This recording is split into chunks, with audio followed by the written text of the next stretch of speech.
Chus Vega, psicólogo para músicos. Buenas noches, bienvenido. Muy buenas noches, Germán. Te copio el ¿Qué gesto. tal? Muy bien, muy bien. Sí, Encantadísimo de hablar contigo después pues, de tanto tiempo. Porque sí, recuerdo que hablamos yo no sé si fue durante el confinamiento o en aquel momento, y la sí. verdad que después, aunque nos mandamos WhatsApp y nos mandamos cosas, pues no habíamos tenido así ocasión de volver a compartir por lo menos vídeo, por lo menos vídeo. Tal cual. Me hace muchísima ilusión. Mira, este fin de semana termina la formación en PNL, el último módulo, viernes, sábado y domingo. El viernes vamos a trabajar una técnica que es muy buena que tú hiciste cuando te formaste en PNL. Y entonces le dije ayer a los alumnos y a las alumnas, mirad la entrevista que vamos a hacer mañana con Chus para ver cómo trata este tipo de temas desde su mapa como psicólogo, porque yo no soy psicólogo, yo estudio publicidad. Entonces, sinceramente, tengo muchas ganas de aprender de ti, las técnicas que trabajas, y también tengo preguntas que hacerte porque cuando mandé la publicidad de que te iba a hacer la entrevista, lo que propuse es que me hicieran preguntas. Así que tengo preguntas para hacer. Bueno, pues perfecto. Oye, en la medida en la que sea capaz de responderlas, pues las responderemos. Y las que no, pues como siempre, nos las apuntamos para aprender nosotros también. ¿Eh? Tal Es cual. importante, es importante. Yo siempre digo que cuando más aprendes cuando das clases, o cuando Claro. enseñas, o cuando estás hablando con alguien. Y no cabe duda que es uno de los momentos donde más te desarrollas, ¿no?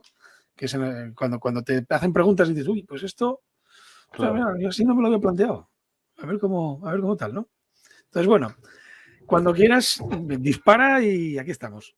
Bueno, mira, para mí es un lujo esto de que tú estás especializado como psicólogo para Ujú. músicos. Entonces digo, Sí. es maravilloso, ¿no? Porque tú dices, venga, vamos a hacer preguntas en concreto. Entonces, desde tu experiencia trabajando como psicólogo para músicos, ¿cuáles son las preguntas comunes? ¿No? Como si, imagínate la página web estas que tienen muchas empresas Sí, sí, y sí. para que no estén atendiendo constantemente, para ahorrar, ¿cuáles son las preguntas comunes que te hacen? Lo que sería el copy de la página web, ¿no? O sea, que tú que pones en el copy de la página web para atraer a los músicos. Eso es. Básicamente es la primera, ¿cómo salgo al escenario sin nervios? Es la típica. Segundo, Sí, ¿cómo salgo al escenario con concentración? Es decir, que me concentre en lo que me tengo que concentrar. Y después, muchas van en torno a la confianza. ¿Cómo me siento más confiado en el escenario? O en cuanto al disfrute. ¿Cómo hago para disfrutar en el escenario, para no tener pues, pensamientos disruptivos, estar concentrado en cosas que no quiero concentrarme y estar concentrado en disfrutar? Porque aparte de músicos que trabajan como músicos, el hecho de hacer algo, el hecho de hacer música, y tú lo sabes también porque tú también eres músico, ya en sí es una actividad que ya gratifica. Y si tú estás en el escenario y no estás recibiendo gratificación por el mero hecho de estar allí, malo. Entonces, yo resumiría esto. Primero, nervios, confianza, concentración y disfrute. Básicamente es donde se orientan las preguntas principales de las personas que trabajan conmigo. Más allá de que esto después tiene vinculaciones. Tiene vinculaciones, pues, en muchos casos hay personas que están preparando audiciones para sinfónicas, pasos de grado para entrar en conservatorios superiores, profesionales que ven cómo su actividad se ve limitada precisamente por miedo escénico. Pero si me paro a analizar qué es lo que se trabaja, serían estas cuatro cosas. qué bueno. Y lo más difícil, ¿no? Que es lo más incómodo, que son los nervios, porque lo otro, pues tener confianza, disfrutar, eso evidentemente, disfrutar es una maravilla. Ahora vamos a lo más difícil.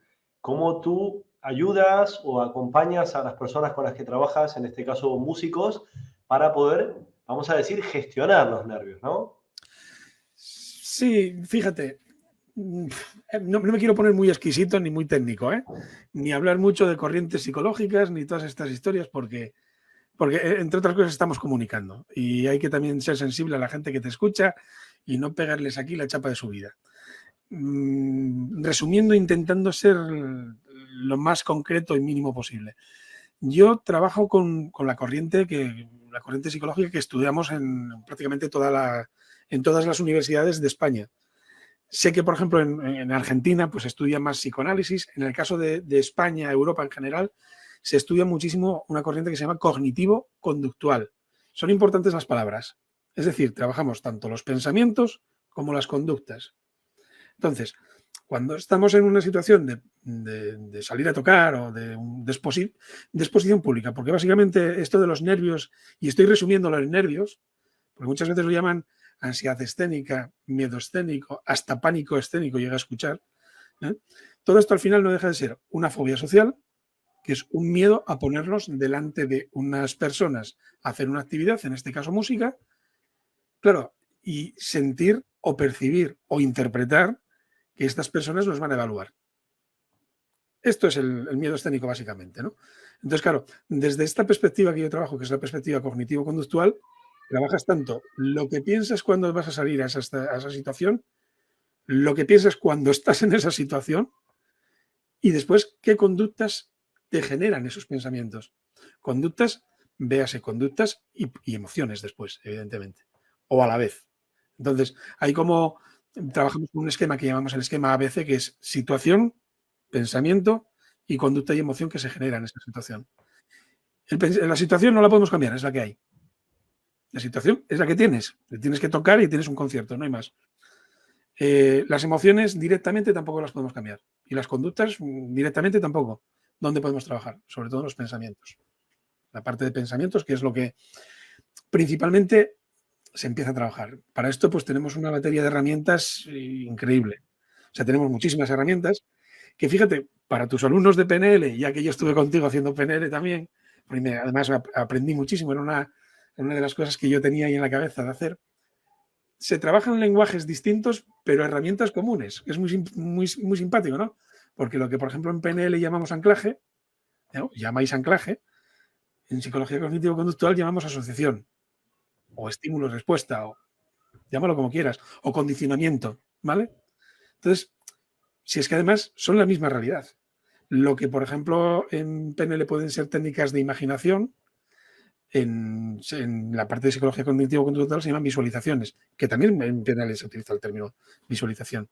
Entonces, bueno, como ves, lo abordo desde una parte de la psicología muy concreta, que es psicología cognitivo-conductual, no me cansaré de decirlo, que tiene evidencia científica, y es importante este punto.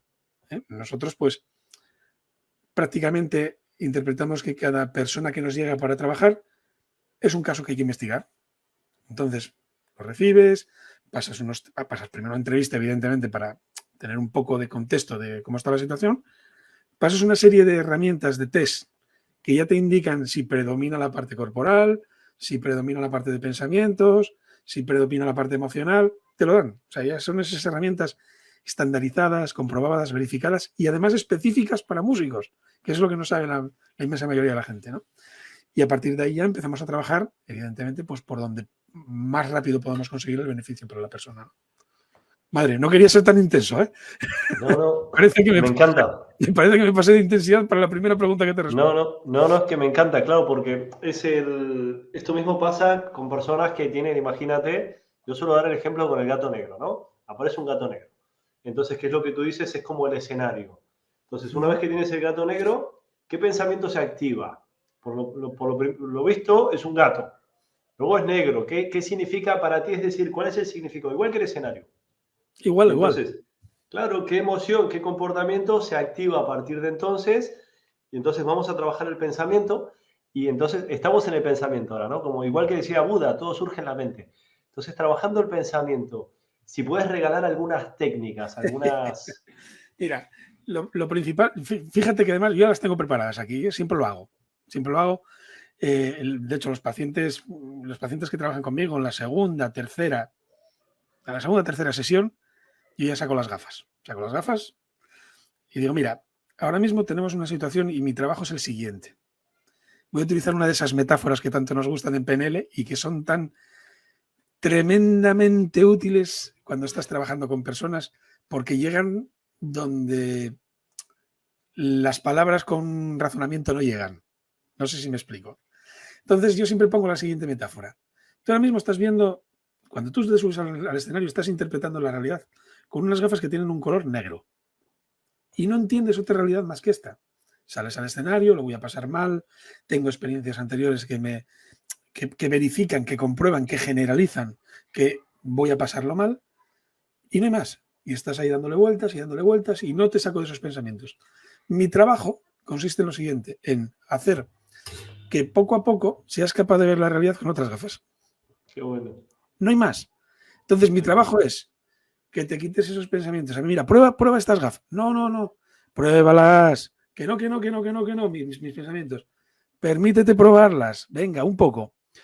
En el momento en que pruebas una vez estas gafas y te das cuenta de que hay otra realidad, que no es solo la realidad negra de tus pensamientos en esa situación, ya te permites experimentar. Y ahí es donde empieza el trabajo de cambio de pensamientos. Bien, a lo que tú me preguntabas, esto es un poco para ilustrar un poco el tipo de trabajo que hago, ¿no? ¿Cómo lo hacemos? Lo primero es identificar los pensamientos. Pues muchas veces nos damos cuenta de que tenemos una bola en la cabeza negativa y yo estoy aquí en el escenario, estoy pensando muchas cosas, pero no aterrizando ninguna, ni siendo capaz. Escribe. Cuando estés en el escenario hay una tabla que yo siempre hacemos. Es situación, pensamientos, lo que os explicaba al principio. Es muy importante que se escriban los pensamientos. Porque cuando tú escribes un pensamiento lo elaboras. Tienes que darle una estructura. Tienes que escribirlo de alguna manera. Tienes que razonarlo de alguna manera. Y ahí, amigo, ya no queda en una nube en la cabeza dando vueltas. Ya queda constatado y escrito. Y después, cuando tú ya tienes ese pensamiento escrito, de hecho, yo te comparto en mi comunidad una hoja para hacer este trabajo a nivel personal, pues el que quiera lo puede hacer así sin necesidad de trabajar a nivel de terapia, ¿no? Etiqueta. Porque normalmente nuestro cerebro es muy económico a la hora de pensar. Incurre en una serie de que se llaman pues, sesgos cognitivos, distorsiones cognitivas. De manera que agarramos el pensamiento que hablábamos antes, ¿no? Si yo he tocado en este escenario y me ha salido mal, siempre que toque en este tipo de escenarios me saldrá mal. Eso es una distorsión que se llama generalización. ¿Vale? O me sale el concierto perfecto y no fallo ni una nota, o me sale una mierdecilla de concierto y tendré que dejar la música. Pensamiento blanco y negro.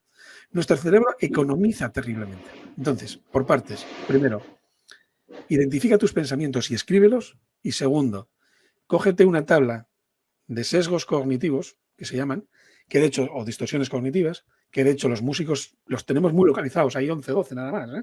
No, hay, en general, las personas normales, cuando estás en un tratamiento psicológico, pues puedes detectar hasta 40 tipologías distintas de sesgos. Pero los músicos somos muy concretos, somos muy cuadriculados. Entonces nos vamos a 12 en concreto.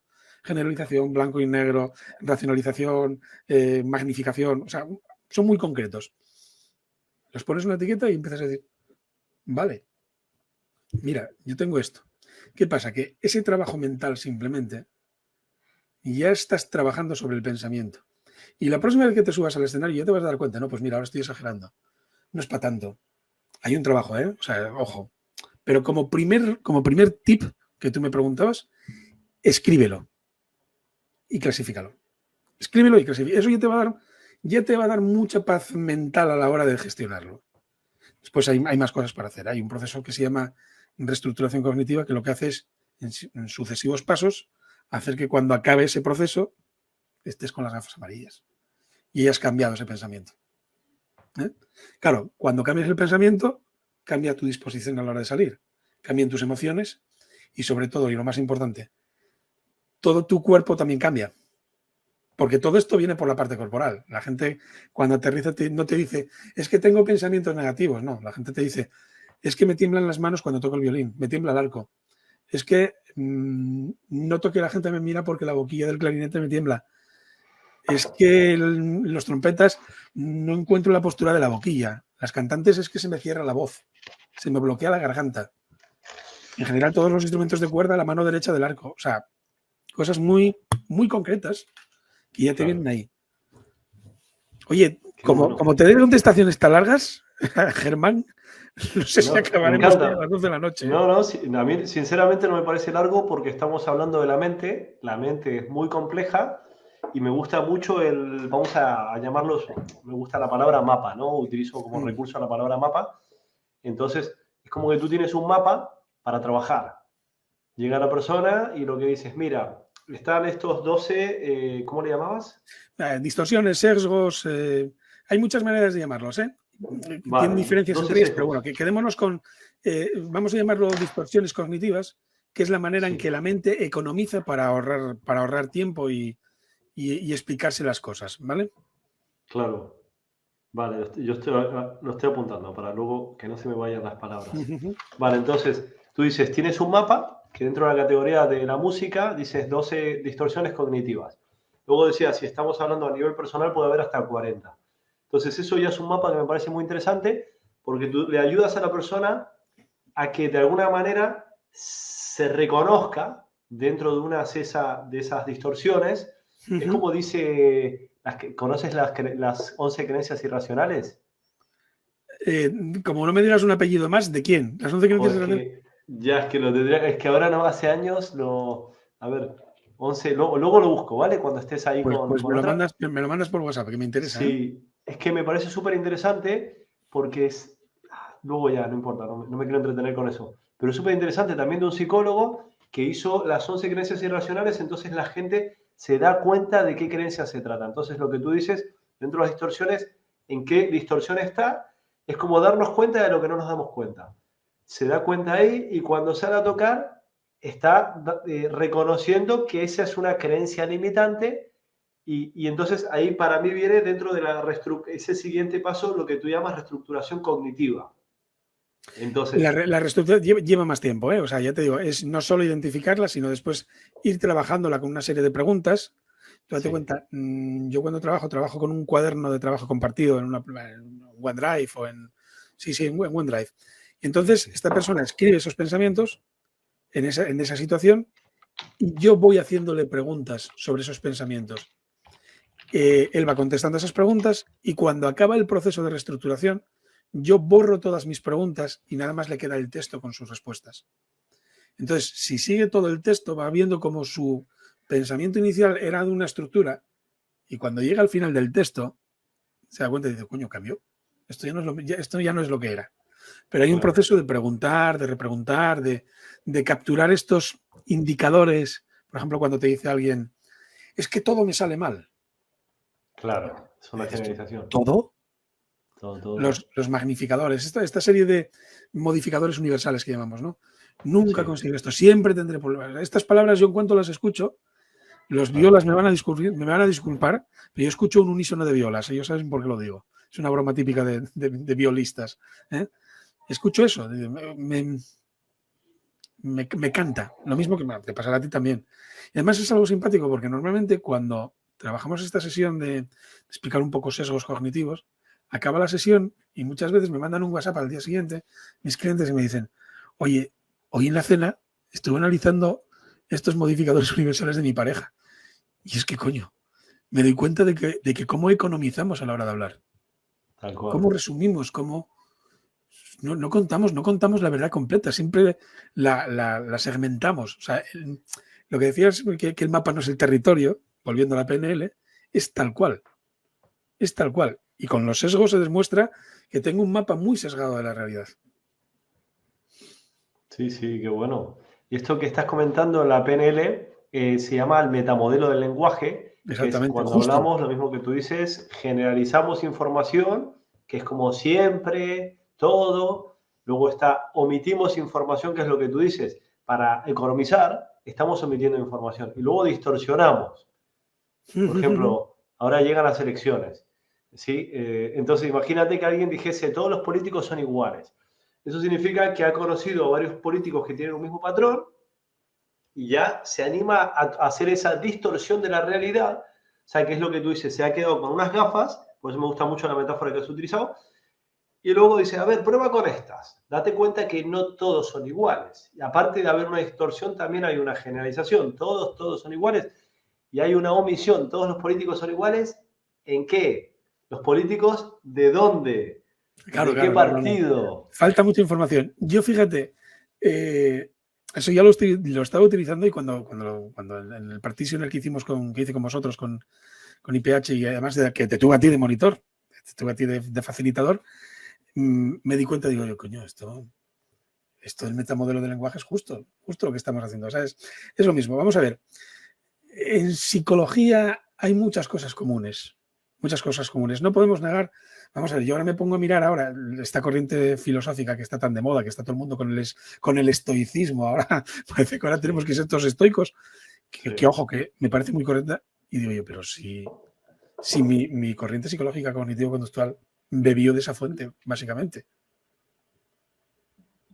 O sea, te paras a pensar y es que es eso. Entonces, yo creo que todas estas corrientes psicológicas están interconectadas. Y lo que dices tú, metamodelo de lenguaje, pues lo mismo, distorsiones, o sea, es... Lo que pasa es que es interesante saberlo porque muchas veces como se trabajan desde distintos paradigmas o distintos mapas, vamos a hablarlo, hay mapas que incluso están enfrentados. Fíjate cómo empecé yo hoy la conversación. En Argentina trabajan más la corriente del psicoanálisis, aquí trabajamos tal. Son mapas distintos. Mapas, distintas maneras de ver la mente humana. ¿Eh? Cada uno pues tiene su formación, tiene su tal. Lo interesante es tener la cabeza lo suficientemente abierta como beber de varias fuentes. Y a mí, pues por ejemplo, el caso de la PNL me enriquece mucho. Me enriquece mucho. Ahora me gustaría preguntarte sobre la reestructuración cognitiva. Es como un mapa, como dice, muy auditivo, ¿no? Como muy lineal, secuencial. Entonces, para empezar, tenemos ahí las distorsiones cognitivas. Una vez que ya has identificado, le ayudas a la persona a darse cuenta a través de preguntas, que escriba, o sea, tú tienes tu forma de trabajarlo. Y entonces pasas ahora a la reestructuración cognitiva. Vale. ¿Qué tipo de herramientas? ¿Cómo Mira, gestionas básicamente eso? se trabaja mucho con preguntas-respuestas. Hay una serie de preguntas. Tú, cuando ya llegas a ese nivel, ya está identificado el pensamiento, ya sabes qué pensamientos negativos tienes. No se trabajan con muchos, trabajamos con 6, porque las personas realmente cuando te llegan a una situación así, tienen muchas situaciones, pero normalmente se repiten los pensamientos en las situaciones. Y lo que en otras terapias se pueden llamar síntomas, aquí yo, por ejemplo, lo identifico como pensamientos, ¿no? Entonces, capturas muy rápido pensamientos concretos y dices, vale, empiezas a hacer una serie de preguntas, son de varias familias de preguntas, por decir una manera, ¿no? Que las estructuras ya la experiencia te va dando tal, ¿no? La primera es, oye, realmente darle contexto. O sea, realmente esto que estás pensando, tú tienes pruebas empíricas de que esto que piensas es verdad. O sea, ¿se está produciendo o te lo estás montando tú en tu cabeza? Entonces, claro, ahí ya la persona ya empieza a dudar, decir, bueno, pues espérate a ver, porque, oye, si estamos haciendo interpretaciones de la realidad, mapas de la realidad, a lo mejor soy yo el que se está montando la película. Vale, esa es una familia de preguntas para ir desmontando el pensamiento, ese pensamiento negativo. Después tienes otra familia de preguntas que van buscando si te es funcional, si te sirve para algo este pensamiento. O sea, tú pensar así, ¿de qué te vale? ¿Qué obtienes? ¿Qué funcionalidad cumple en tu vida pensar de esta manera? ¿No? Claro. Entonces, esa sería otra familia de preguntas que hacemos. Como ves, se trata de ir desmontando un pensamiento negativo trabajándolo por bloques de preguntas. Bloques de preguntas que, bueno, son estos que te estoy comentando, ¿no? Sí. Otro sería, oye, ¿qué emociones te genera este pensamiento? ¿Son muy duraderas? ¿Son muy intensas? ¿Por qué crees que pasa esto? ¿Por qué crees que hay en estas emociones que tú identificas con el pensamiento? Sería otra familia de preguntas. Sí. Saber un poco qué es lo que estás haciendo. Y bueno, trabajando con estos grupos de preguntas, se hacen muchas, ahí puedes hacer muchísimas preguntas. Evidentemente, esto no es un proceso que sea, la reestructuración cognitiva no es específico de trabajar con músicos, se trabaja en todas las terapias psicológicas, o sea, con todos los ámbitos. Claro, aquí yo busco, desde mi perspectiva de que soy psicólogo y además soy músico, claro, busco preguntas muy concretas enfocadas a la música. Oye, cuando tienes que hacer un glissando, ¿te pasa esto? Oye, ¿qué te pasa en los pasajes? ¿Por qué tienes este temblor de cuerda o este temblor de arco en esto? ¿Qué función crees que está? ¿Te sirve para algo ponerte nervioso cuando estás con esto? O sea, preguntas como muy concretas, pero ya enfocadas al campo de la música, ¿no? Claro. Y ya para acabar, cuando ya trabajaste estos bloques de preguntas, que lo que vas haciendo es pum, pum. La lucha hasta que te comentaba antes, ¿no?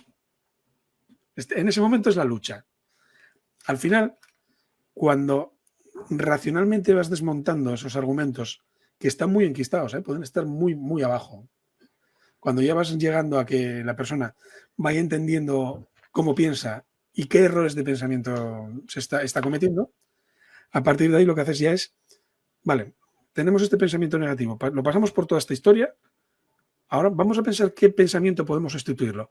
Porque lo mismo que los hábitos, lo mismo que las conductas, no desaparecen, se sustituyen. La única manera de cambiar algo es sustituirlo. La extinción existe, pero la extinción es muy complicada. Es mucho más rápido instaurar otra conducta en lugar de esa. Otro pensamiento en lugar de ese. Entonces, vale, ¿qué pensamiento negativo podemos poner aquí? O sea, ¿qué pensamiento positivo, perdón, podemos poner aquí? Vale, venga, vamos a trabajarlo. Vamos a trabajarlo. ¿Por qué? Y te vas cargando de razones para trabajar ese pensamiento en positivo. Ese sería un proceso muy resumido, ¿eh? Muy resumido de reestructuración cognitiva, ¿no? Sí, claro. Ahí entran preguntas como, por ejemplo, racionalizarlo. ¿Qué sería lo peor que te podría pasar si se te cae el arco del violín en el escenario? Claro. Pues lo peor, no sé, pero lo peor, dar contexto. Sí. En ese momento, pues cuando te dicen lo peor es que me echen del conservatorio o que me echen de la sinfónica donde toco o que yo qué sé. Y dices tú, vale, y si tú tuvieras un hermano que acaba de atropellar un coche, ¿qué sería peor? Claro, aquí juegas mucho con puntuaciones, ¿no? Y con escalas Ya te digo que es un proceso complejo, pero muy bonito. O sea, el hecho de cambiar. Aprovecho esto, Chus, que estás comentando, ¿Sí? es que viene al pelo, como se dice en Argentina, en cuanto a hilarlo, ¿no? Es decir, la pregunta esa es muy poderosa. ¿Qué es lo peor que te podría pasar si se te cae el instrumento? Entonces, hay una pregunta que nos han hecho, que entonces aquí me comparte un músico, un artista de Cantabria. Sí. Dice, yo soy guitarrista, cantante y compositor de mis propias canciones y llevo más de 10 años haciendo directos habitualmente, 30 actuaciones al año más o menos. Dice, en la última época que tengo un repertorio completamente nuevo, me ha entrado un miedo en escena. Es olvidarme de los textos que canto. Me dice, yo sé que me lo sé perfectamente. De hecho, en ensayos sin presión no olvido nada. Pero cuando llega el directo me entra inseguridad. Últimamente llevo un atril con todos los textos para el directo. Es como un quitamiedos que me da seguridad, pero me gustaría recuperar esa seguridad, que justamente tú hablabas del tema ese, de que es algo que se trata. Seguridad que durante años he tenido siendo capaz de cantar 20 canciones una noche sin ningún miedo. ¿Me puedes dar algún consejo? Gracias. Mira, en esos test que te comentaba al principio que hacíamos, sí, una de las cuestiones que se valora es la memoria, porque la memoria es uno de los factores que más afectados se ve por el miedo escénico. Pero de los que más, te puedo decir que sí, es el primero. Aparte de toda la parte más fisiológica y toda la parte más reactiva a nivel de respiración, de temblores, de sudoración, más parasimpática como tal, la memoria es lo siguiente. Entonces, en estos casos, yo le recomendaría que hiciera exposiciones graduales, que es un poco como se trabaja. Exposiciones graduales. Es decir, me dices que tienes 20 canciones nuevas, que llevas el atril para las 20 canciones. Vete poco a poco en situaciones en el concierto que sean más, que tú percibas como menos confrontantes, como decíamos, que te encuentres con menos presión del público, y irte diciendo, pues voy a intentar tocar 2 o 3 canciones sin este soporte. Que todos lo hicimos, yo también, ¿eh? Yo estuve tocando, fíjate, me acuerdo, en mi última etapa estuve tocando en la BBC, que los músicos sabrán lo que es la BBC, que bodas, bautizos y comuniones. Estuve tocando una temporada larga y tocábamos todos los fines de semana, incluso 2 o 3 veces por semana, por fin de semana. Y yo tenía metril siempre. Precisamente por esto. Hasta que poco a poco fui diciendo, bueno, venga, hoy vamos a hacer un pase sin atril. No pasa nada, venga, un pase. Entero. Un pase pues yo soy saxofonista, un pase sin atril para saxofonistas son unas cuantas canciones, son lo que dices, pues 12, 15 canciones por pase, tranquilamente. No es como la guitarra, que a lo mejor la guitarra tienes más parte de acordes que es un poco más agraciada a la hora de memorizar. Pues poco a poco vas metiéndote en eso, es decir, pues venga, ahora medio pase más. La situación puede ser menos o más agresiva, pero se trata de ir haciéndolo gradualmente, hasta que te encuentres un día en que dices tú, pues mira, estoy en un escenario que me produce bastante ansiedad, pero tengo dominado pues por lo menos el 50% del repertorio. Lo que no puedes hacer es de la noche a la mañana ponerte, venga, ya domino el repertorio, hoy voy sin eso. ¿Por qué no? No te va a salir. No te va a salir. Tienes que ir haciéndolo gradualmente. Hoy 2 canciones, hoy 4 canciones, hoy 6. Claro, depende en qué entorno, qué percepción del entorno tengas. Porque a lo mejor estás en el nivel de 6 canciones de memoria, te cambian el entorno y dices tú, uy, no, hoy es un día de 2 canciones de memoria. Lo importante es que sepas eso, que en función del entorno tú vas a poder llegar a cierto control sobre esa parte o no. Y después, esto de una forma muy básica, ¿eh? Y después para trabajarlo, pues habría que trabajar qué cambió en concreto. ¿Qué fue lo que cambió de me llevo el repertorio entero, ahora como cambio, no tal? A lo mejor falta más memoria, más trabajo, más asegurar las canciones en los ensayos, más rodar las canciones. A pesar de que dice que toca bastante, tiene bastantes posiciones este chico que te preguntaba. Pero yo iría haciéndolo así poco a poco, metiéndole 3, 4, 5. Espera, a ver en qué. Hoy es mucha gente, me pone nervioso el que haya mucha gente. O me pone más nervioso el que tenga la gente más cerca. Tú puedes estar tocando delante de 15.000 personas y no ponerte nervioso, porque lo que ves son puntitos. Y de repente te vas a tocar un bar, tienes 15 personas y te están mirando uno así, los trastes de la guitarra o el puente de la guitarra, y lo tienes encima y te pone mucho más nervioso. Pero esa situación es muy subjetiva, cada uno tiene que identificarla. Con lo cual yo le diría, valora primero la situación y dices tú, hoy es una situación de 5, venga, pues 5 canciones. Hoy es una situación de 3, intentando siempre ir subiendo un peldaño más. Qué bien, muchas gracias, Chus. Este artista es bastante conocido en Cantabria, ¿sí? Pues nada. Como no le pregunté si podía decir su nombre, pues prefiero no hacerlo, ¿sí? No lo digas. No lo Claro, digas. por eso digo, pero es que bueno, vendría bien a modo de publicidad, pero como no me lo ha dicho, digo, pues no lo prefiero no decir. No. Esas cosas Sí. en este ámbito, ya sabes tú que Totalmente. esto es una de las cosas más importantes. Sí. Y te iba a preguntar, Chus, hablando recién de las creencias, ¿no? Que tú ayudas ahí, he ido tomando notas, por ejemplo, ¿es verdad? ¿Qué obtienes con este pensamiento? ¿Qué funcionalidad tiene en tu vida esa pregunta? Uh-huh. ¿Qué emociones te genera? ¿Qué sería lo peor que podría pasar? Quería preguntarte, ¿cómo llegas a la creencia núcleo? Que es una pregunta compleja, ¿no? Porque, claro, superficialmente hay Sí. una serie de preguntas, o sea, de creencias, y antes cuando te hablaba las creencias irracionales eran la de Albert Ellis. Hombre, sí, Albert claro, no, Ellis, es que, claro, claro. vale, fíjate, Albert Ellis es el padre de toda esta corriente, se llama, si me saldrá, la terapia racional emotiva. ¿Eh? De hecho, es una de las técnicas que utilizamos. Sí, Dentro de la parte cognitivo-conductual, Albert Ellis es el padre. Claro, cuando dijiste 11 creencias, me quedé así como un claro. poco tal, pero no, Ellis es el padre de todo esto. Es el padre de todo Sí, esto y es el padre del modelo, uno de los padres del modelo ABC también. Entonces, por eso, claro. claro, están Aaron Beck y este señor. Aaron Beck era Sí, otro psicólogo que estaba muy especializado en toda la parte de depresión. Y después, al final de su vida, pues estuvo haciendo cosas con la psicología positiva, fíjate tú. mira, Entonces, bueno, pues me preguntabas por las creencias núcleo. claro. Realmente, te voy a poner un ejemplo, porque estas cosas ya sabes que como mejor se explican son con ejemplo. Sí, Un músico que tenía una prueba importante, ya estaba tocando en una orquesta, estaba tocando en una orquesta importante y este era trompetista, digo bien, sí. Y de repente le dicen, oye, quedó la plaza de solista libre. Vamos a sacarla al público y quiero que te presentes. Y le dicen, joder, preséntate y tal. Antes de que venga algún músico de fuera, preséntate tú. Bien. Empieza a trabajar conmigo. Porque tenía una serie, no sé, tenía dudas. No sabía si presentarse, si no presentarse. Sentía más la presión. Cuando empezamos a trabajar, era un problema de rendimiento, de hábitos, es que no sé si me va a salir bien, tal. Empezamos a hablar.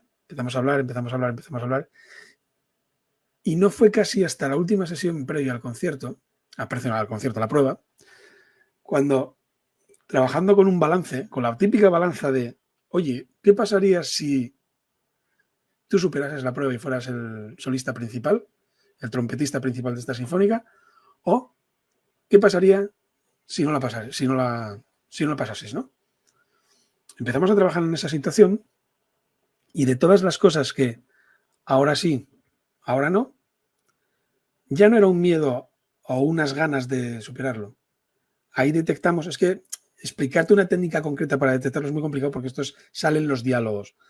Y ahí lo que detectamos fue realmente que esta persona se presentaba a la prueba no por la motivación de ganarla, sino por la creencia de que si no pasaba la primera prueba que se hace detrás de cortina, ¿eh? Si no pasaba esa prueba, iba a pasar mucha vergüenza después delante de sus compañeros. ¿Entiendes? Entonces, ¿qué pasa? Que trabajando estas cosas llegas a la creencia real. Hay muchas creencias de adorno alrededor. ¿Eh? Y cuando empiezas, y es que es complejo de decirlo porque al final desarrollas como un sexto sentido, como decir, aquí hay algo que no. Hay algo que no. No sé si, es que no sé cómo explicarlo porque no es mecanizarlo, estás trabajando con personas. Esto ChatGPT no te lo sabría decir. ¿Eh? Estás trabajando con personas y cuando detectas que realmente eso no está sonando como tiene que sonar, nunca mejor dicho, esto, aquí hay algo más, hay algo más. Y es donde ya empiezas a sacar que dices tú, estamos dando vueltas alrededor de algo que no es lo que realmente está afectando a esta persona para llegar. ¿Eh? Cuando me dices creencias, ¿cómo lo llamaste? Núcleo. Núcleo. Es complicado llegar a ellas, ¿eh? Pero por todo el entorno lo sacas. Por eso es muy importante la pregunta y la escritura. Pregunta, escritura, pregunta, escritura, pregunta, escritura. Yo por lo menos lo trabajo así, ¿eh? Muchas gracias. Y una vez, imagínate que ya has identificado la creencia núcleo, que es muy difícil llegar porque tú dices, para las personas que no conocen este lenguaje, núcleo sería como la madre o como el origen, como si fuera que tienes ahí un montón de uvas, es como de donde parte, ¿sí? Sí, es la Entonces, matrusca. O sea, tú te imaginas la muñeca matrusca, la que está dentro del todo. O sea, todas las demás son muñequitas que están forrando la muñequita pequeña que está dentro. Esa es la que nos interesa llegar. Me quedo con la metáfora. Muchas gracias. Entonces, claro, una vez que ya llegas ahí, ¿cómo trabajas esa creencia tan profunda que no es únicamente un pensamiento, porque esa creencia está asociada a una emoción? ¿Sí? Sí. ¿Cómo haces para transformar? Normalmente es el miedo, ¿no? Que es como la emoción básica que es más, que nos tiene ahí como muy atrapados. ¿Cómo haces para, porque tú dices cambio, es decir, sustituyo el pensamiento, que es una estrategia muy rápida, muy efectiva, Sí. y cómo haces para cambiar? A ver, la emoción está constantemente en movimiento, pero tú imagínate que el miedo es muy fuerte. ¿Cómo Sí. haces para trabajar la emoción, para transformarla? Para empezar, lo mismo que antes con los pensamientos. Yo no sé si te pasa a ti cuando trabajas emociones, tenemos una carencia de lenguaje emocional increíble. O sea, ¿cómo estás? Bien, mal. Ya está, se acabó. O sea, no hay más. De las emociones básicas, Yo conozco uno más, Chus, disculpa que te interrumpa. sí, perdona. Normalmente mal no te dice la gente, a no ser que estés en terapia. Sí. Y he aprendido una aquí en España que me gusta mucho, que te dicen bien o te cuento. Bien, no te cuento, sí. Bien, no te cuento, es Sí, muy sí. española, sí, sí. Eh, lo que te decía, volviendo a las carencias de emociones. Entonces yo, fíjate, en estos momentos cuando llegan las emociones, lo primero que hago es, mira, yo creo que tienes pocas emociones en la cabeza. Mejor dicho, yo creo que sabes expresar pocas emociones de las que tienes. Y comparto con ellos es una herramienta muy chula que es, tú conoces la tabla periódica de los elementos. Bueno, pues hay una tabla periódica de las emociones. Exactamente igual. No sé si la conoces, ¿verdad? Sí, sí, sí. Y empezamos a trabajar ahí. Entonces, este pensamiento que ya detectamos, esta creencia irracional, ¿qué te está generando? Analízalo. Pum, pum, pum, pum, pum. Vale. ¿Seguro que no hay más? Bueno, y pum, más. Vale, bien. Vamos a jugar con estas emociones y con esta creencia. ¿Qué pasaría si cambiamos esto? ¿Qué pasaría si ahora pensaras así? Entonces empiezas a hacer trabajar el cerebro en otros planos, en otros escenarios posibles. Y cuando lo pones en la situación de otros escenarios posibles, en ese escenario posible le dices, ¿y qué emociones te generaría aquí en este momento? Es un poco lo mismo de antes con los pensamientos, es dar opciones. Es decir, yo estoy aquí anclado en este pensamiento, en esta creencia núcleo, con estas emociones concretas, que son las que tengo, y encima me cuesta reconocerlas, porque no tengo vocabulario emocional. ¿Eh? Yo tengo muchos emocionarios, no sé si conoces el libro, un libro de emociones, pues es lo mismo que hay diccionarios, hay emocionarios, ¿no? Pues Sí, hay un libro que por ahí que se llama El emocionario que te describe todas las emociones. La qué manera más bueno. rápida es la tabla periódica que yo la utilizo en sesión. Pones la tabla Es muy periódica visual. y Y es trabajas muy sobre ella. visual también, Es porque en muy una sola visual, hay más. Claro. muy visual, terriblemente visual. Entonces, trabajando con eso te das cuenta, ¿tienes emociones limitadas? Vale, exprésalas. Utiliza esta tabla para expresarlas. Bien, ya las tenemos expresadas y recogidas. Y escritas, ¿eh? Apuntaditas todas. Bien, ahora, te cambio, te cambio esta emoción. Vamos a pensar en qué pasaría si. Visualízate ahí. Vale, ¿y qué emociones te generaría? Entonces, claro, estás cortocircuitando un poco la situación. Estás abriendo otros escenarios, estás enseñando otros mapas emocionales. Y eso ya per se ya genera también cambio. Porque lo siguiente es decir, ¿qué escogemos? ¿Qué emociones escogerías? Un poco uno de los ejercicios que vosotros enseñáis también en PNL, de decir, oye, situación origen, situación partida, ¿cómo paso de aquí a aquí? ¿No? Entonces, es un poco lo mismo. Es decir, yo estoy en esta situación, tengo estas emociones, imagino varias posibilidades con cuáles me quiero quedar. ¿Eh? Hay un ejercicio muy útil que yo creo que fíjate, yo no recuerdo si este ejercicio lo tomé de la terapia racional emotiva de Ellis o lo saqué de PNL. Y es el ejercicio del cine de las dos pantallas, de acuérdate cómo estás en esta situación, recoge todas las emociones, vamos a transferirlas a la otra situación que tú quieres destino, ¿vale? Creo que, bueno, los que estáis en PNL sabéis de qué estoy hablando. No sé, Germán, quizás lo estoy explicando como un poco rápido, pero tal. Pues sería esto. Sería tú cuando subes al escenario, ¿qué situación emocional quieres tener? No tienes, sino quieres tener. Vale, vamos a visualizar tu situación de escena ideal. ¿Cómo sales al escenario? ¿Qué ves? ¿Qué sientes? ¿Qué percibes? ¿Qué tipo de calor te da la luz? ¿Te estás viendo en primera persona? Ejercicio totalmente de PNL más clásico, que nosotros también utilizamos, ¿eh? Estás allí, bien. Imagínate tu audición ideal. Estás aquí tocando. ¿Cómo sería? ¿Dónde rebotaría el sonido? ¿Cómo está la sala? Todo, con todo lujo de cualidades que podremos aportar, ¿no? Recogemos esa información de la parte emocional. Importante, lo más importante, cuando acabas de hacer esa visualización, haces un mapa mental por escrito. Un mapa mental. Un mapa mental muy, muy facilito es. Yo trabajo así con los músicos porque lo entienden muy rápido. Tienes en una escala los niveles de ansiedad y en otra escala, eso es un eje, y en otro pues el desarrollo de la obra. Y tú pintas la curva de cómo fue la audición.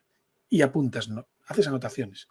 Y cada vez que haces esta visualización, vas viendo tus emociones en cada punto. Y además vas apuntando cosas.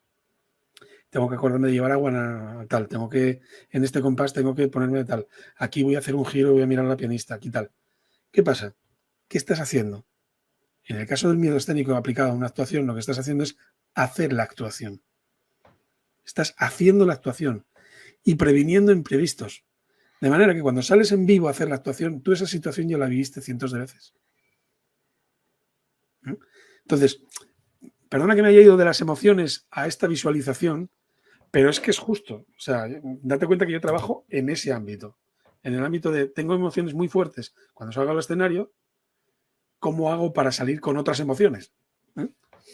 Sí, pero es que este ejercicio transforma la emoción. En PNL hay un ejercicio, como estás comentando, que se llama encuadre como sí.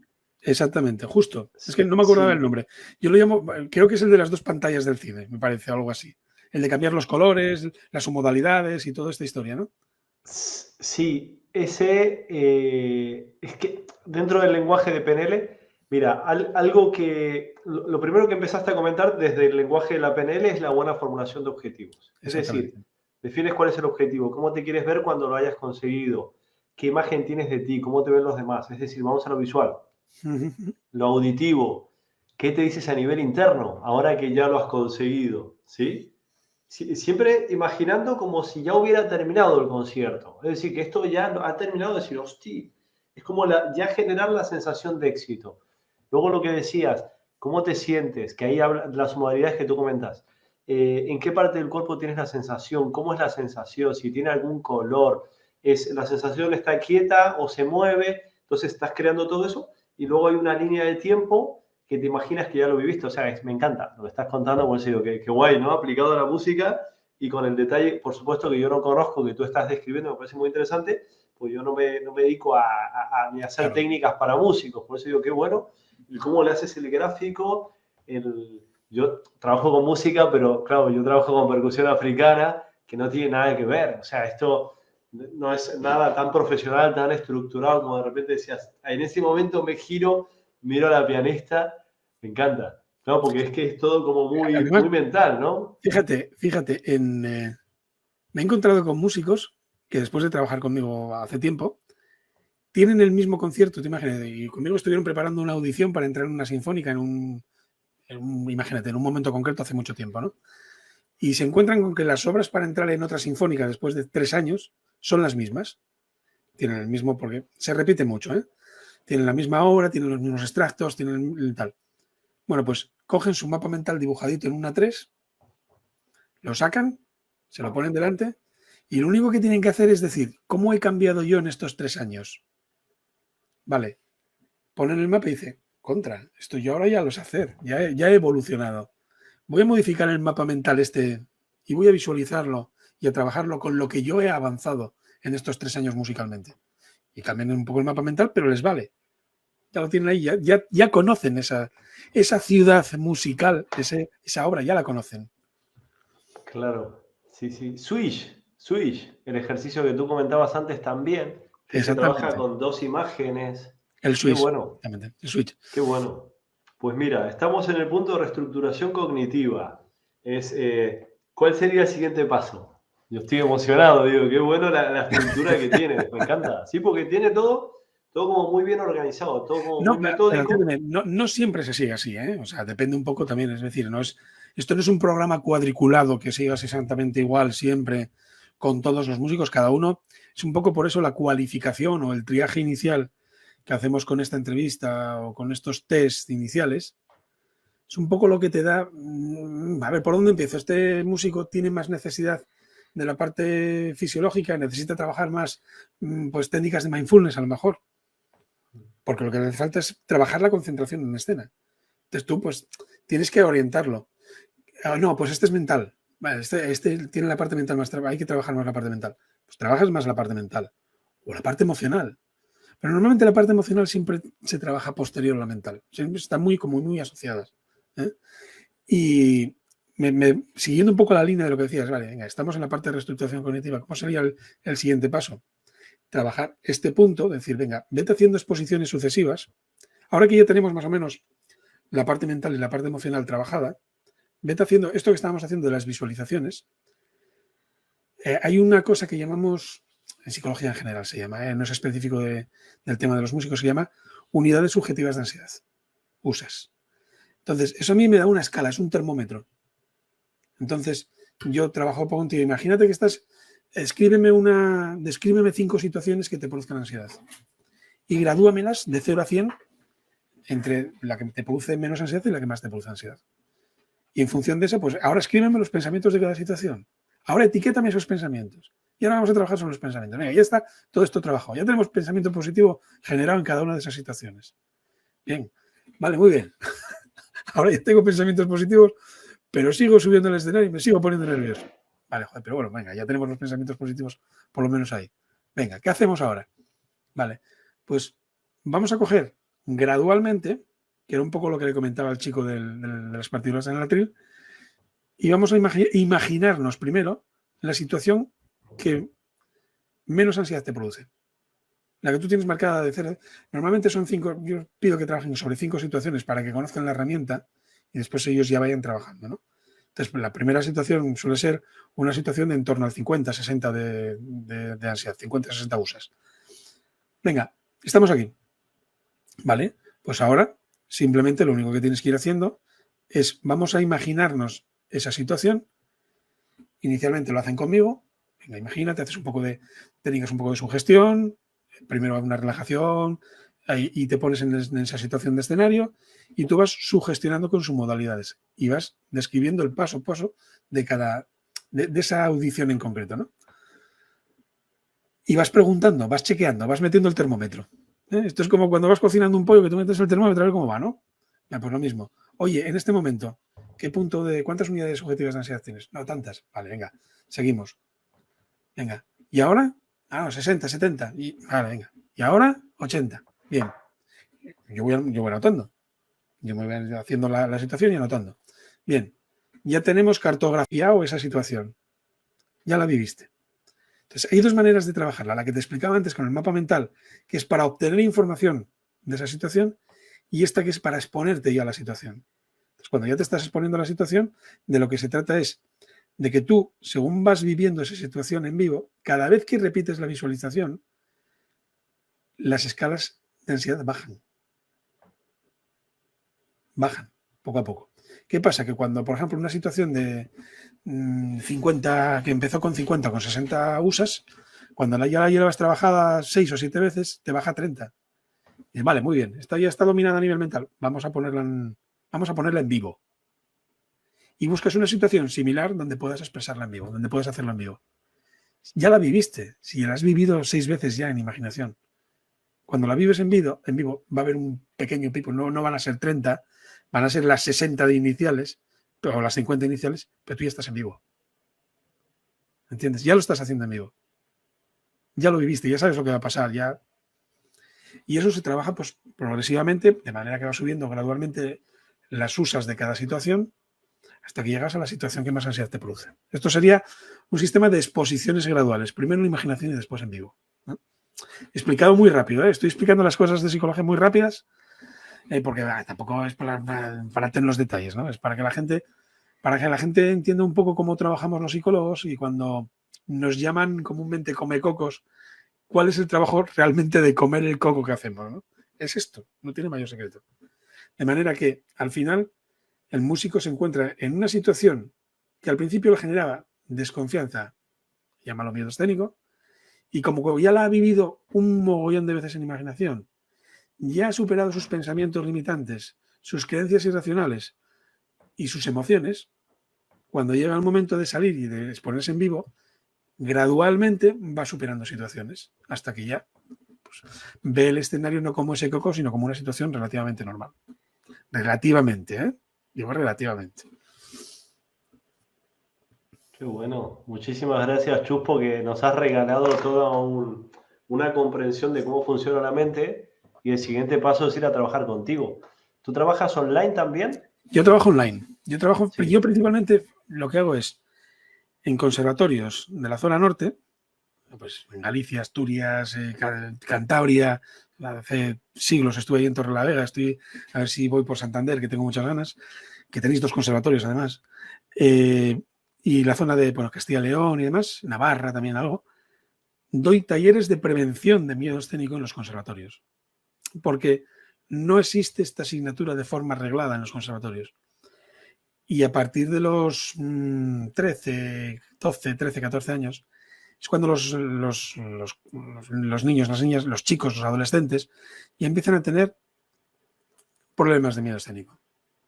Más que nada por el tema de la adolescencia, por la exposición, es que me están mirando, sentirse más el centro, la potencia del grupo, todo este tipo de cosas que en ese momento se inicia. Entonces, por eso ya llevo unos 52 talleres, 53 talleres en conservatorios y escuelas de música, específicamente de esto. Un taller de 4 horas en las cuales todo esto que te acabo de contar, y voy a decirte que lo explico, no lo explico. No lo explico, lo hacemos. O sea, hacemos 3 técnicas básicamente para que sepan, primero, que entiendan lo que les pasa, segundo, que conozcan una relajación, porque te parecerá increíble, pero hay adolescentes y adolescentas de 13 y 14 años que nunca hicieron una relajación, no saben lo que es una relajación. Y se van a dedicar, o en inicio están haciendo ya en un grado profesional de música, en el cual estar tenso significa que tu sonido empeora. Claro. Entonces, bueno, Después hacemos algún tipo de visualización muy ligera, trabajamos pensamientos negativos, sobre todo para que entiendan, lo que les pasa. Que entiendan lo que les pasa. Y que hay técnicas muy simples que pueden ayudar en esos momentos. Vale. Eso es el apartado talleres. Y después las sesiones online, pues evidentemente trabajo con músicos profesionales, principalmente profesionales que tienen, pues esto, pues, o una audición o tienen, en algún caso, pues algún problema porque tienen que presentarse a una prueba muy concreta. O sea, son situaciones, como digo yo, límites. Hay el decano de todo esto en España, que se llama Guillermo Dalia, un psicólogo valenciano, que tiene, bueno, ya 5 libros, lleva 25 años en esto, que dice que, además está muy bien traído, que los músicos somos los deportistas del músculo pequeño. Y es verdad, es verdad. Tú te pones a comparar el deporte y la música y son dos situaciones muy equiparables. De hecho, obtenemos muchas técnicas de la parte deportiva, ¿eh?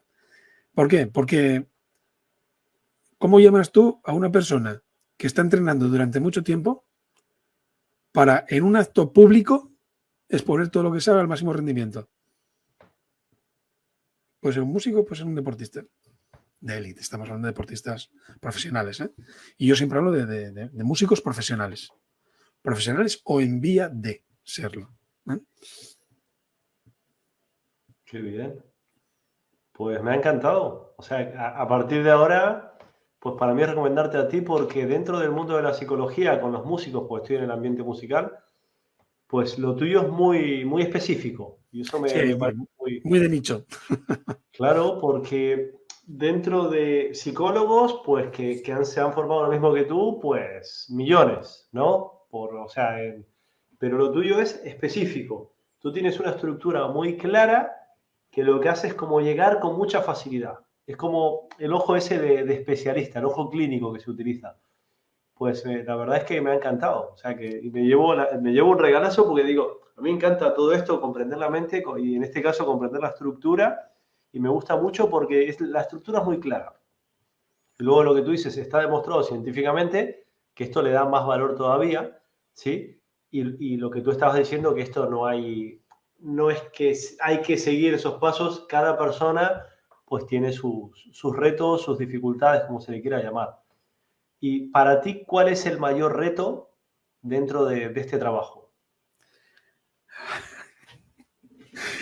El mayor reto es este, el de las gafas. El mayor reto es este. Te encuentras con muchas resistencias a veces, ¿eh? Claro. El hecho del cambio de pensamientos, hay veces que cuesta horrores. Cuesta horrores. Horrores, horrores, horrores. Y es muy simpático, pero a mí, cuanto más inteligente es la persona, más cuesta. Más cuesta, sí, sí. Es muy complicado. Es muy complicado. También es muy grato, ¿eh?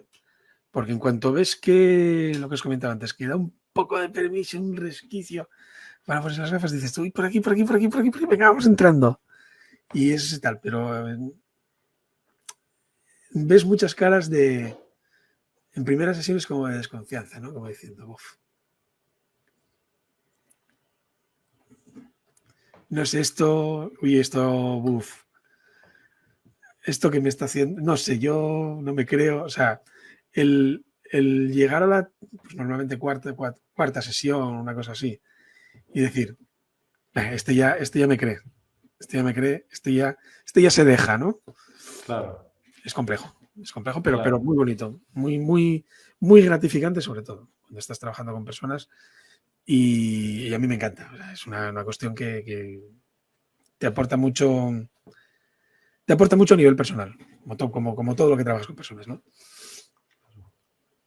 Qué bien. Y como ya estamos en las 10, son las 10 y te prometo que se me pasó rapidísimo porque yo vine Hombre, aquí a aprender de ti. no callé de hablar, jolín, es que me cago en 10. Yo no, hacía mucho que no hablaba tanto, ¿eh? Y yo Se como me desvíe me pasó, enrollo, ¿eh?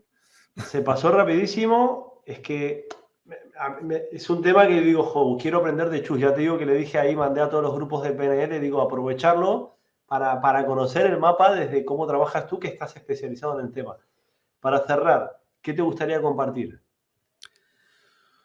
Uf, es que me haces unas preguntas más de PNL, macho, me dejas descolocado. Claro, ese es como el metaposición, ¿sí? Sí, Cuando tú sí, te sí, ves pues desde fuera, es mira, decir, vale, ¿y tú qué te vale. preguntarías a ti mismo? Porque claro, Yo me gustaría saber, porque claro, digo, ¿qué pregunta te harías a ti mismo? Digo, recién te dije, ¿cuál es tu mayor reto? Que es una pregunta poderosa, ¿no? Que Fíjate, es lo de la mente, sí. mi obsesión, mi mayor reto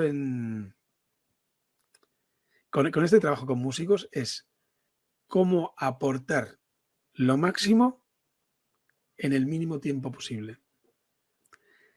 Y digo posible porque muchas veces hay procesos que requieren tiempo. Requieren tiempo de que haya poso y haya modulación. Pero es que normalmente cuando te viene un músico, te viene una situación, decir, es que tengo una audición en un mes. Claro. Y entonces tú ya te pones y dices, mira, uf, o sea, yo Chus Vega sí, pero Lourdes no. O sea, no Claro. voy a... Entonces, te crea cierta, a mí me genera cierta obsesión. Es decir, a ver, ¿cómo puedo aportarle el máximo valor a esta persona para que pueda aplicar lo que sé, sea mucho o poco, le beneficie y lo haga en un tiempo que le sea apropiado para poder llegar a esta prueba bien? Para llegar a esta prueba bien. Esto es una de las cosas que más me obsesiona. Pero compartir, yo te diría, dentro de todos los músicos que escuchéis esto ahora mismo en directo, que lo vayáis a escuchar cuando sea, ¿eh? Porque aprovecharé, también digo que voy a colgar esto en la comunidad, mi comunidad voy a aprovechar, te lo voy a robar, lo siento. Esa era la siguiente pregunta, que compartías No, es eso. que me acabas de hacer el directo de los jueves. Hoy es miércoles, pero mi directo de mañana va a ser un falso directo de esto. Sí. Entonces, bueno, lo que te decía, el hecho de... Voy a decir, espera que se me fue un poco la olla, ¿eh? El hecho de decir, hay músicos que son psicólogos a la vez y hay psicólogos que son músicos a la vez, cada vez somos más los psicólogos músicos que nos dedicamos a trabajar con psicólogos, o sea, con músicos, ¿eh? Con lo cual, si estáis buscando ayuda especializada, aquellos que seáis músicos, buscar la especializada. Claro. Porque a mí me llega mucha gente que pasó por un psicólogo antes, excelentísimos profesionales, pero que no sabían, no hablaban el lenguaje y no estaban aprovecho la palabra, en el mapa de la música. Entonces aplicaban prácticamente lo mismo que estoy haciendo yo, pero sin hablar el lenguaje de los músicos. Que un músico te diga que tiene una prueba detrás de cortina, un psicólogo normal dice, pues no sé lo que es una prueba detrás de cortina. ¿Vale? Por eso te digo que este tipo de cosas es muy importante. Y cada vez somos más, ¿eh? Puedo decir, de hecho hay un máster en la UNED de psicología de la música, música para psicólogos, psicología para músicos, que se está haciendo, son 2 años y te quiero decir que está creciendo muchísimo. La especialización, no solo en música, sino en artes escénicas en general. Hay especialistas en danza, hay especialistas en teatro, cada uno tiene su particularidad, ¿eh?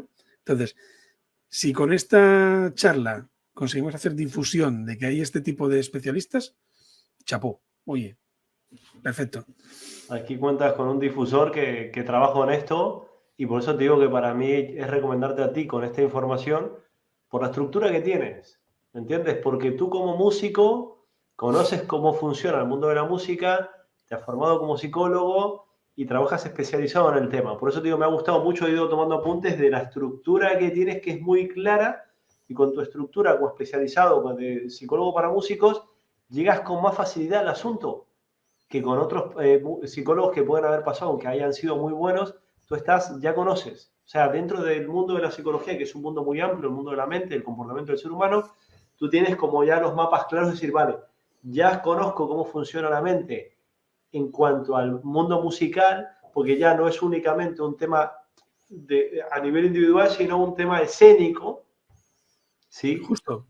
La estructura que tiene la música, decir cuánto va a durar, cuántos músicos son, es decir, tú tienes un mapa muy amplio que otros psicólogos que no sean especialistas en música no tienen esa percepción y deberían conocer para poder, lo que tú dices, tengo un concierto dentro de un mes, es como ya, ese psicólogo, perdón, no tiene el tiempo para especializarse, para comprender toda la comprensión que tú tienes sobre el tema. Qué bien. Y te iba a decir, la comunidad, ¿puedes compartir un poco sobre la comunidad para que se Sí, pueda unir mira, más gente? es una comunidad de músicos, se llama Toca sin nervios. Así, yo soy muy simple para esto, ¿eh? Todo esto del marketing digital me cuesta mucho. Toca sin nervios, es una comunidad en Facebook Hay ahora, mira, llegamos esta semana a los 500 músicos y músicas. Y básicamente lo que hago es un directo todos los jueves hablando pues de estos temas. Son directos muy cortitos, muy cortitos. Son directos de 20 minutos en los que, por ejemplo, pues un día hablo de, oye, ¿qué son los beta bloqueantes y cómo ayudan a los músicos? Y bueno, o qué son cinco artistas que hayan tenido miedo escénico. Son cosas muy concretas. Técnicas de relajación específicas. ¿Cómo hago para concentrarme? Cosas muy concretas, pildoritas, que la gente, pues, a pesar de que esta entrevista me está gustando la tira, está acostumbrada a consumir cada vez más rápido. Entonces, como es algo de más de 20 minutos, la gente, ya tiene que estar ahí. Por cierto, muchas gracias a los 4 o 5 personas que estuvisteis ahí conectados y ahora a las 2 que os estoy viendo por aquí, porque yo estoy siguiendo también en Facebook la esto, ¿no? Entonces, comparto pues muchas herramientas ahí. Entonces, muchas veces hay personas que no todavía están maduros para trabajar con un psicólogo o que todavía no consideran que sea importante en su carrera o en su desarrollo musical trabajar con un psicólogo, pero que si ven estos vídeos y utilizan las herramientas que hay en la comunidad, bueno, pues ya pueden ir haciendo cositas, ¿eh? Por ejemplo, estas herramientas que te decía de escribir los pensamientos y etiquetar, están ahí. O sea, están ahí. Y es muy práctico porque después entre ellos muchas veces hablan y se comentan, oye, te conozco de no sé dónde, tal. Entonces, bueno, vas creando comunidad que es muy interesante para compartir conocimiento. No tiene otra misión esta historia. Entonces, Toca Sin Nervios, músicos de alto rendimiento. Lo busquáis en Facebook, pedís acceso, porque hay que pedir acceso, no es pública. Pedís acceso y ya os lo doy yo y ya está, simplemente. Yo estoy dentro, ¿eh? Yo soy uno de los Sí, te apuntaste, yo creo que fue la semana pasada, hace 2 semanas. Ya te tengo allí fichado, sí. Con lo cual mañana verás que esto sale en directo. El directo del jueves de mañana es tu directo. Hoy respondí a la pregunta que decía, ¿cuántas horas practicas por día? Yo no estaba la opción, puse 2 horas por semana, porque es que digo, yo no soy de esos profesionales. Yo toco, enseño percusión africana, pero digo, 2 horas a la semana. Ya viste que la media estaba entre 2 y 3 horas al día, ¿eh? Claro, es que digo, bueno, es que esto es otro nivel. Claro, es que ahí están muchísimos músicos de sinfónica, muchísimos profesores de conservatorio, muchísimo músico profesional de todos los tipos. O sea, claro. Totalmente. Bueno, Chus, muchísimas gracias por este regalazo que me has hecho a mí y a todas las personas que nos han visto y las que nos van a ver, porque esto lo vamos a compartir también en varias redes sociales, en YouTube. Yo te hago un regalo, pero tú te tienes que venir a bañar conmigo a San Lorenzo. Me lo prometiste en el anterior directo y todavía no lo cumpliste. Ya, es que sábados y domingos, 8:30, escalera 2 de Gijón. ¿A que sí? Todo el año. Todo el año. Yo cuando te lo dije era diciembre, no viniste. Estamos en mayo ya avanzado, casi junio. Sí. El agua ya está a 14 grados. Es una gozada. Y ya te explico yo ahí lo que son los... Yo te doy una clase de anclajes y de asociaciones. Totalmente, es que es muy, muy power, ¿eh? Sábados y domingos en Gijón a las 8:30, escalera 2. Una experiencia, de verdad. De verdad. Qué Los que estéis intentando ver experiencias diferentes, bañarse en un mes de diciembre allí, te cambia la filosofía. Y nadie cogió catarro todavía, ¿eh? Nadie. Nadie. Qué bueno. Qué bien. Pues qué nada, bien. Te espero yo allí, ¿eh? Venga, yo iré, te veré algún día, no sé cuándo, pero te prometo, y si te digo te prometo, un día voy a ir. No sé cuándo, pero tú sigue, ¿eh? Durante años, que en algún momento estaré ahí. Sí. Bueno, muchas gracias de verdad a Germán y a todas las personas de tus grupos y de tus grupos de WhatsApp y a las personas que nos estuvieron viendo, que oye, que nos aguantaron 1 hora y 10 minutos casi, ¿eh? Sí, aguantando una chapa muy chapa, ¿eh? A quienes nos interesan los temas, nos has hecho un regalazo porque tienes una estructura que es maravillosa y que ya el hecho de escucharte ya nos ayuda a comprendernos más y poder empezar a resolver temas. Ya por el hecho de escucharte a ti, ya el siguiente paso es ir a trabajar contigo, porque ya con todo lo que has dado, yo lo valoro mucho, dedicándome a un tema como la PNR, digo, es que lo que has hecho es un regalo muy bueno, toda la estructura. Pues nada, oye, quedamos así. Venga, muchas gracias, Chus. Germán. Muchas gracias a todos. Hablamos. Muchas gracias, Chus. Un abrazote. Venga, Chao. hasta pronto. Chao.